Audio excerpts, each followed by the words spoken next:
Police అధికారులు మళ్ళొక్కసారి ఒక ఆదేశము వాళ్ళు జారీ చేసినారు. ఆ ఆదేశంలో ఏముందంటే ఎవరైనా హిందూ ఎస్ఐ కానీ, ఇన్స్పెక్టర్ కానీ, ఏసీపీ కానీ, కానిస్టేబుల్ కానీ, ఏదైనా పదవిలో ఉన్న ఆ పోలీస్ అధికారులు కానీ, కానిస్టేబుల్ కానీ ఒకవేళ మతపరమైన దీక్షలు వేసుకుంటే ఆయన సొల్లు పెట్టుకొని ఆ దీక్షని కంప్లీట్ చేసుకోవాలి. ఒకవేళ జాబ్లో ఉండి ఆయన అయ్యప్ప మాల వేసుకొని ఒకవేళ డ్యూటీకి వస్తే మేమైతే మెమోలు ఇస్తాము, కావాలంటే సస్పెండ్ కూడా చేస్తామని ఆ విధంగా ఒక ఆదేశం అయితే జారీ అయినది.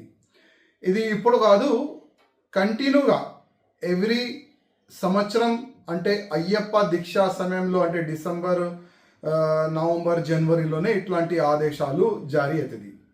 చాలా మంచిదే, ఒక రూలు ఫాలో చేస్తే చాలా మంచిదే కదా.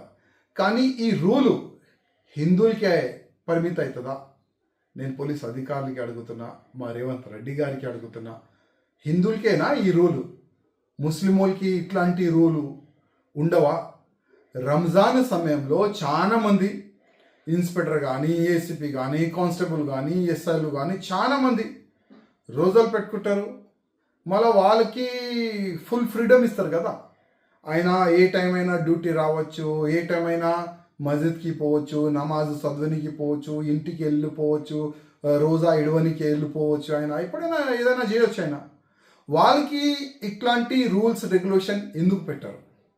ఇట్లాంటి ఆదేశం రంజాన్ సమయంలో ఎందుకు బయటికి రాదు నేను అడుగుతున్నా. అంటే హిందూ ఫెస్టివల్ ఉంటే, హిందూ పండుగలు వస్తే, అయ్యప్ప స్వామి దీక్షా సమయం వస్తేనే ఇట్లాంటి రూల్స్ యాద్ వస్తుందా నేను అడుగుతున్నా. మా రేవంత్ రెడ్డి గారికి నా ఒక నివేదిక, రూల్ ముస్లిమ్స్ కానీ, హిందువులు కానీ, సిక్కు కానీ, ఇసాయిలు కానీ ఒకటి సమానం ఉండాలి. అంటే హిందూ ముస్లిమ్స్ రెండు కళ్ళులాగా ముఖ్యమంత్రి గారు మీకు ఉండాలి. రూల్ హిందువులకి ఏ విధంగా మీరు పెడుతున్నారు, వచ్చే సమయంలో రంజాన్ సమయంలో కూడా ముస్లిమ్స్ కూడా అట్లనే ఒక రూల్ పెడితే చాలా బాగుంటుంది. లేకపోతే హిందువులో ఏం మెసేజ్ పోస్తుంది? కాంగ్రెస్ అంటే ముస్లిమ్స్ పార్టీ, ఆల్రెడీ మీరే అన్నారు. కాంగ్రెస్ అంటే ముస్లిమ్స్ పార్టీ, హిందూ పార్టీ కాదు.